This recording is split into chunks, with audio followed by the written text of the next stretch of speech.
Welcome everyone, this is GWVersus, my name is Wally. We have a doozy of a commentated match for you today. In the first round of the Season 2 Guild Wars Factions Championship playoffs, it was full of upsets, and there was no greater than Black Widow defeating Last Pride in straight games. To comment on the first game of that matchup, we have two guests from Black Widow today. Let me introduce Jacko. Hi. And Nox. Hi there. Welcome to GWVersus, guys. It's a pleasure to have you. Before this match gets too far started, I just wanted to get your thoughts on how you prepared for this match, if you did so at all.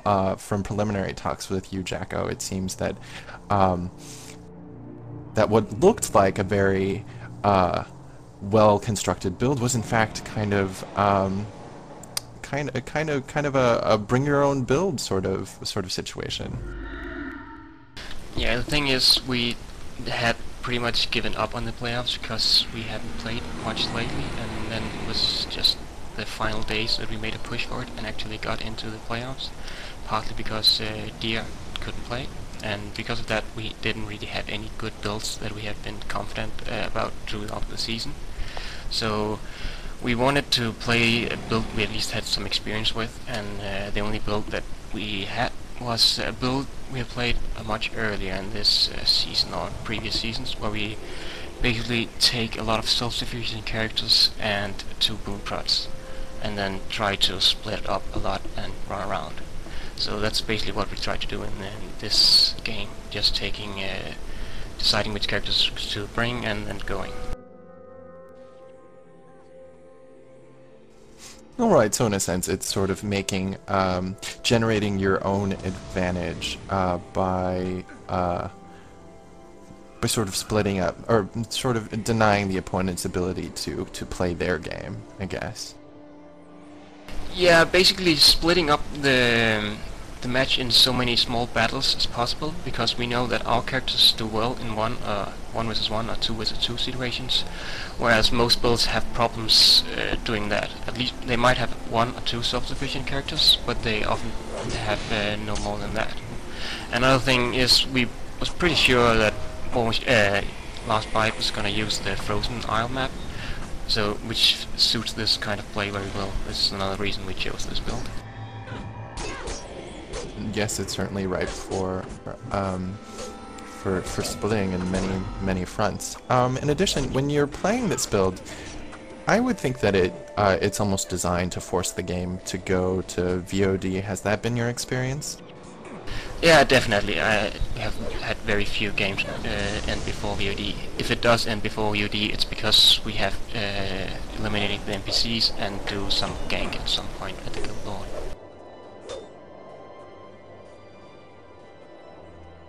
Alright, now, so here in the video, Last of Master is harassing your flag runner, who seems to be doing very well. It's not a particularly great matchup, and he's also assisted by the Crypt Shotter.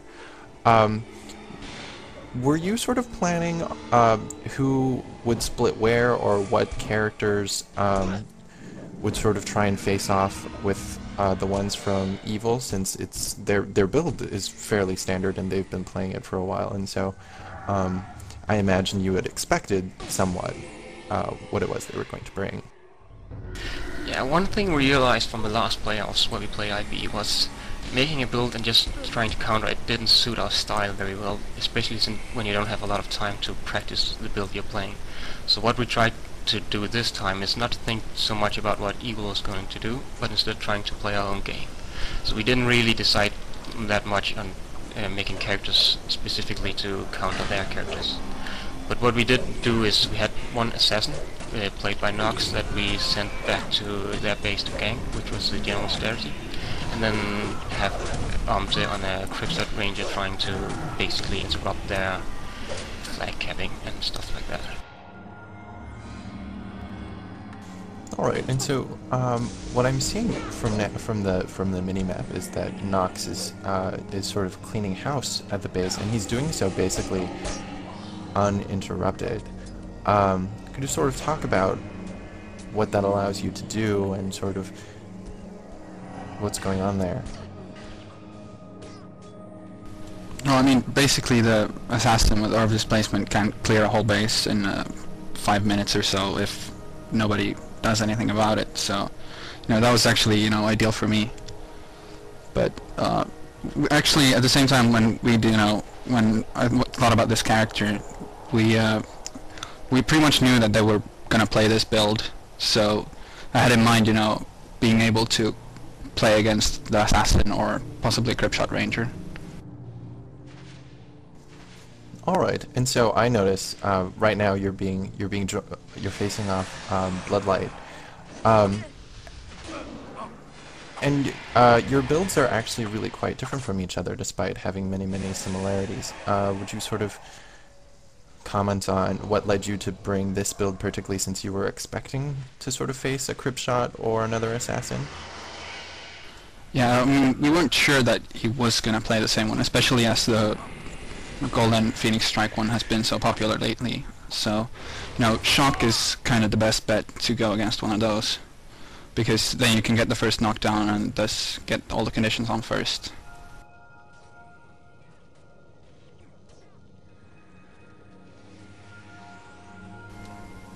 But, I mean, as builds, the Bloodlight one does seem much more like a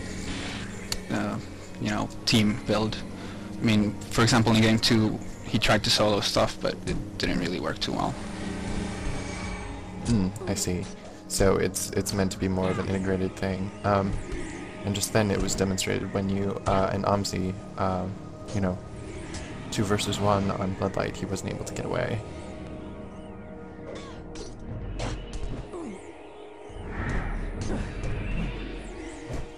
So, Jacko, I know that you lead tactics playing as a monk, which I find incredibly complicated to do. I can't imagine how it's possible to do so. Could you sort of comment on that, and in general just sort of talk about what it's like to play with against EvIL 8 versus 7 at the flag stand? Yeah, calling as a monk, I don't know. We didn't have any real tactics callers when we created the guild, so we had to have someone try it out, and it ended up being me. And playing as a monk, you have the advantage that you know pretty much how well they push you, so you at least know when to push back and when you can push forward, so that makes it easier in a way. Of course, it is a bit complicated because you're often very busy with what you do yourself, but I don't know if that's that more complicated than on offensive characters, because you have to be concentrated there as well. About playing 7 versus 8 against them, it wasn't that big of a deal most of the time, because we knew that we had Nox in the base playing NPCs, and later Nox and Amzi playing NPCs, so even though we didn't have the upper hand in the main battle, we knew if he just survives, it's okay, because we are doing good things in the base, which means we can have all our offensive characters focusing on the defensive side, which makes it much easier on the monks. I see. If you notice, we didn't really get any kills at all in the main battle where we are 6 versus 7 or 7 versus 8. We just focus on staying alive.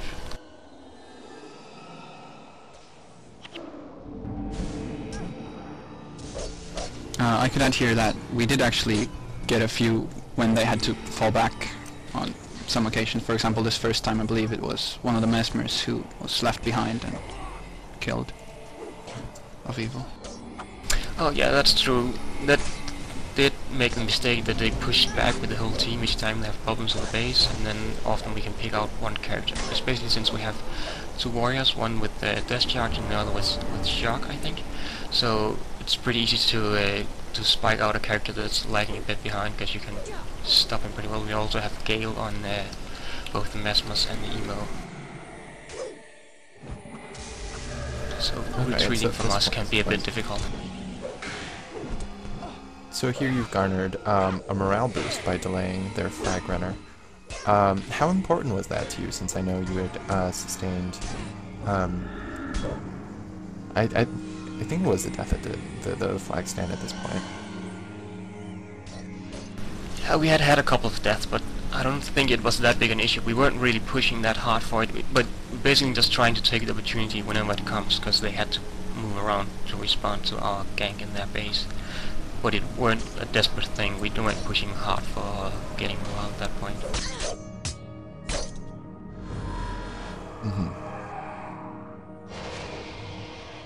Alright, and so at this point we're watching Amzi sort of face off against Lass of Master in the guild hall. Do you think EvIL took the threat seriously enough when you were cleaning out their NPCs? It seemed to have kind of a insufficient response. Yeah, it definitely didn't seem like they were actually taking it seriously. I mean, first sending the assassin back alone, who they probably should have known that the build wasn't as good for one-on-one as the one I was using. But at the same time they did it anyway, and later on just leaving Last of Master in the base, where he could basically not do anything as we kill off the NPCs. You Right, also at this see them point as the they're down first a bodyguard bodyguard. at this point. Mm-hmm. But I kind of imagine that they thought that they could push the advantage to while there was 7 versus 8, while we were 7 versus 8 in the middle, so we could they could push us back into base, get morale, and kill off our NPCs, and not worry too much what happens in their own base. I think they just underestimated us a bit and what we would do in their base, and how long we would stay alive. It certainly seems that way. It seems to have affected a lot of people who are upset in the first round. Though also, I think it also highlights the strengths of your very self-sufficient characters, and I'd like to take a moment to talk about what exactly you mean by self-sufficient, what sort of skills they need to take, and how to balance that out with offensive power. I mean, for instance, do all of your self-sufficient characters have some form of self-heal? We have the Mesmer Ellie, who isn't really self-sufficient. He doesn't have any self-heal, but he does have Blinding Flash, which means he can get away from, and Gale, which means he can get away from any warriors or rangers or assassins pretty well. And of course our warriors have healing signet, rangers with Troll Lungeon, Emo, Heal Party, and Blinding Flash as well, Gale. So either you have a heal, or you at least have the ability to get away from warriors or rangers, which are most often used as the self-sufficient characters. Right. So instead of just having, your warriors and ranger being self-sufficient, your Mesmer Ellie also is really quite adept at getting in and out, both positionally and with Blinding Flash. Yeah, and the assassin as well. Oh, of course. That assassin certainly... assassin skills seem to have changed the game quite radically. They're the couple that I really sort of want to ask your opinion on, both as a monk and also just both as a monk and an assassin joining me on commentating today. What do you think teleports have brought to the game? Is it all good? Is it all bad? Is it some mix of the two? In particular, or the displacement, but also Death's Charge, and also Shadow Shroud, which I think EvIL is using in this game. How does it affect your monk builds, and how was it healing through that as 2 boon prots?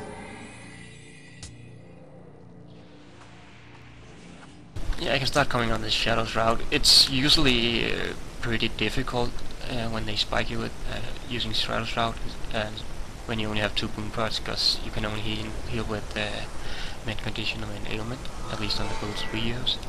But it didn't seem as big as a problem this time. I think it mainly was because we had the Mesmer at least spamming Blinding Flash so much, so we didn't have that much damage against us as you would normally in a spike, because the warriors were blinded so much, and the assassin as well. And of course they had damage in their base most of the time anyway. The only place we really had a big problem with it was when I split off solo, so we only have one Boon Prod staying back, and of course he can't do anything when he gets Shadow Shroud on him.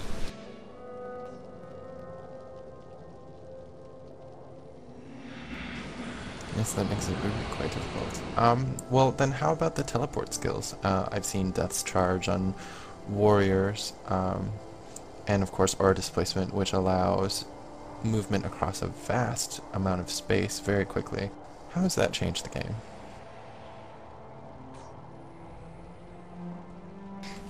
Especially Aura of Displacement, I think, is a very interesting skill. I mean, both for the reason that it actually, because of how the assassin is, you know, a low target melee character, it's really the skill that an assassin needs to just stay alive in full team combat. But it's just very handy for mobility as well. I mean, it's definitely the best mobility skill in the game at the moment.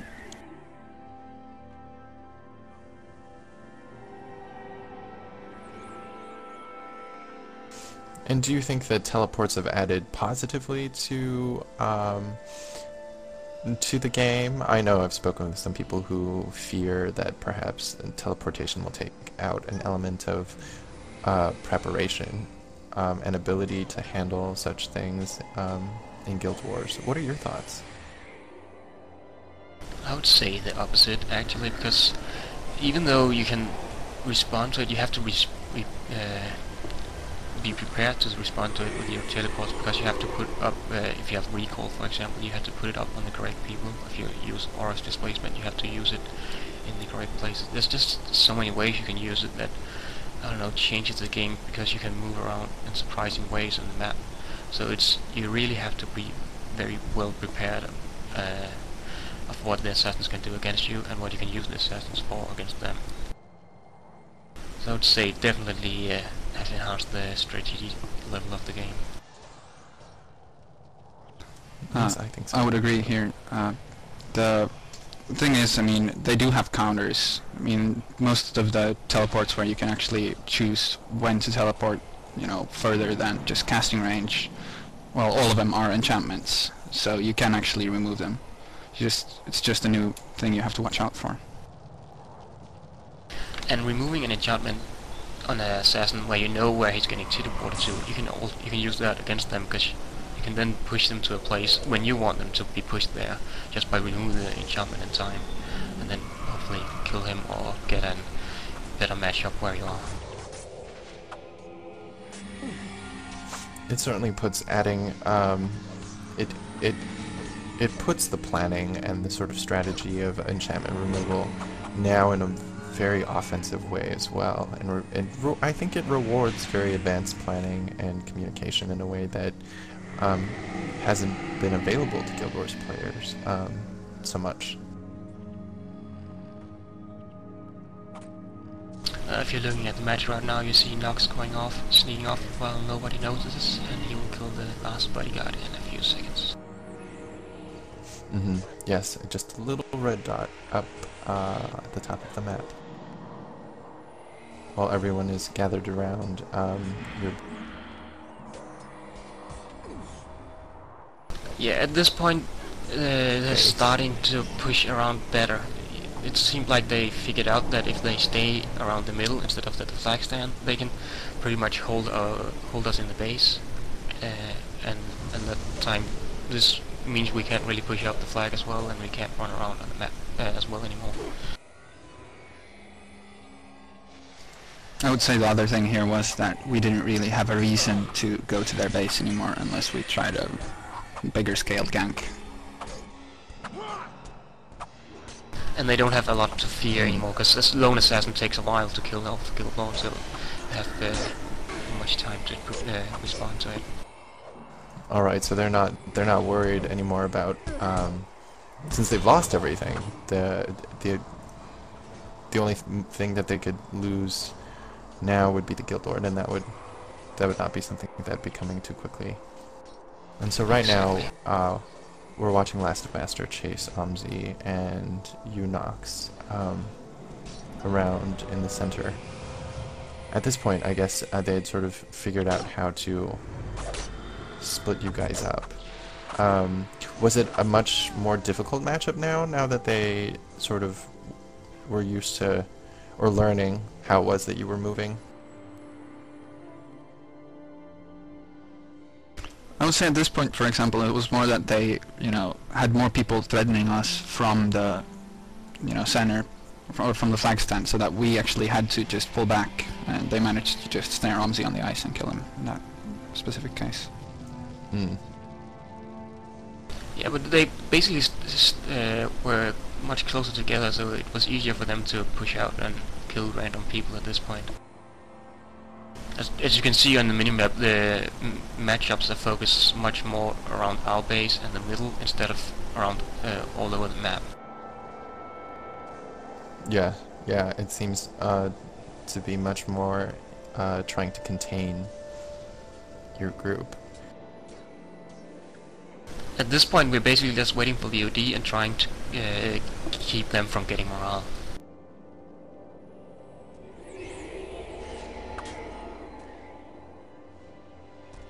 Because we don't have anything to gain apart from killing the Guild Lord, and we didn't dare do that at this point. Right, so at this point it's somewhat stalling tactics and trying to keep your NPCs alive. Were they making a concerted effort to sort of even the match at VOD by attacking your NPCs in your base? They were, but we were staying pretty much back at the base most of the time, so they were mostly trying to kill us off and trying to plant us capturing flags so they could get a morale boost and rest seconds back. But we had the big problem that we knew that our team was worse off 8 versus 8, so we kind of just had to run around a bit because we couldn't face them 8 versus 8. We knew that. So how difficult is it if you can't really threaten them and cause them to pull back to the base with the threat of killing NPCs anymore? Was it then just sort of focused around the flag stand, then your movement? No, you more use our own NPCs as protection, because as long as we go up there, they can't push in. They're not that much better 8 versus 8 that they can actually push into our own NPCs. Oh, I see. The biggest problem we had was the Shadow Shroud, basically, because then they could spike us once in a while, and if they push with all the people, they should be able to spike someone out.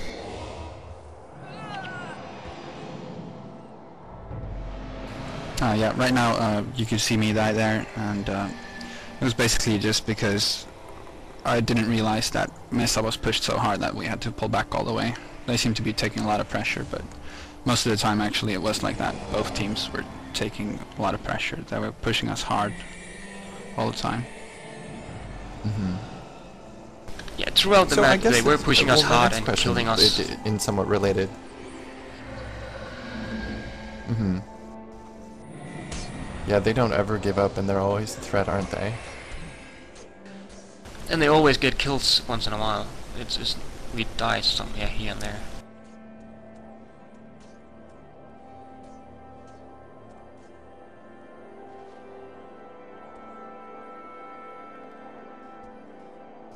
So in calling strategy from the monk line, what does that sort of sound like on your voice communication? Is it you had mentioned that there wasn't so much a target caller per se.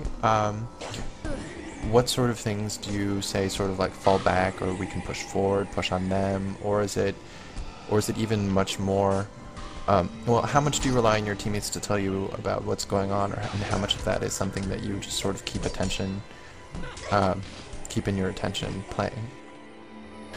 We try to. We have different people call different things. Basically, when people have something they want to do or see something, they just mention it, and they can pretty much anyone can call strat if they want to do it, but I just have the final word. And basically I say when we push forward, I say when we push backward if we are together as a group, and I say who can split off. But people can split off by themselves if they see it's a good situation. They just say, okay, I'll split off now, I'll go after him or something like that. And then you can just say, okay, do that. Or I can say, call him back and make someone else go instead. So, yeah, here for example, basically... Go ahead. Yeah, here for example, me and Omzi just kind of both rushed off. He was just running off straight after the rest, and I decided that I would try to run a flag in. Yeah, at this point they just killed off. Map that. Yep. Okay, at this point they just got killed our flag runner, and so we're pretty sure that Dave's gonna get a morale boost at this time. So I called at this point, say, okay, they're getting the morale boost, so they can't gain much more from getting solo morale boost. So not at this point we should just push back into base and wait for VOD. Conserve as many NPCs as possible, but not push out anymore. Also, don't use rest seconds anymore, because that's just a waste of the rest second.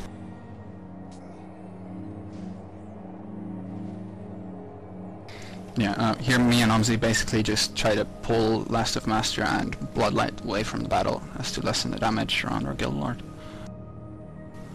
We also tried to kill them, but that failed quite miserably.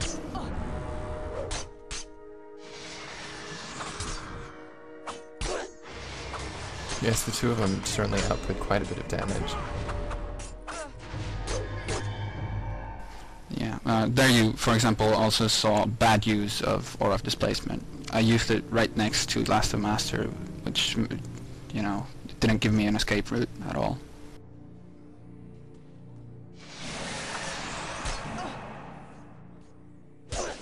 And here are the both of them pinning Z. Yeah, at this point he was just pretty much just a death corpse, so we just letting him die and then rest at the rest shrine and just waiting for VOD to fight it out there. Because at this point we still have pretty much all our rest signets, and we still have pretty good morale, and we have almost all our NPCs. So we know we have the advantage at VOD if we just wait it out.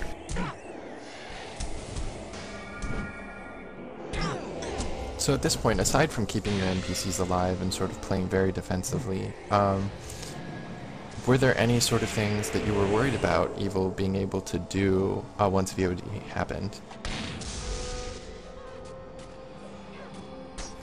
I'd say that mostly we were afraid of the situation where they'd stay, you know, just outwait our NPCs, let them go to the center and try to kill our guild lord. We weren't sure if we could actually handle that.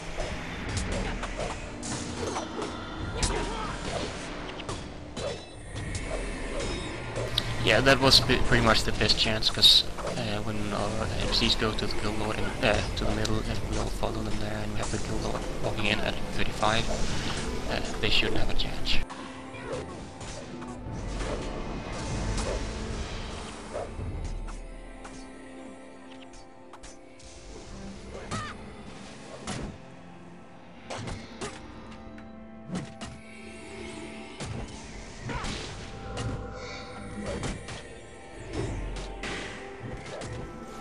So you mentioned earlier that, well, I guess the reason why you were drafted as the target caller, Jacko, was that, well, it seems to me that not very many people know the sort of makeup and the guild history of Black Widow. I know that there is a lot of interest in learning more.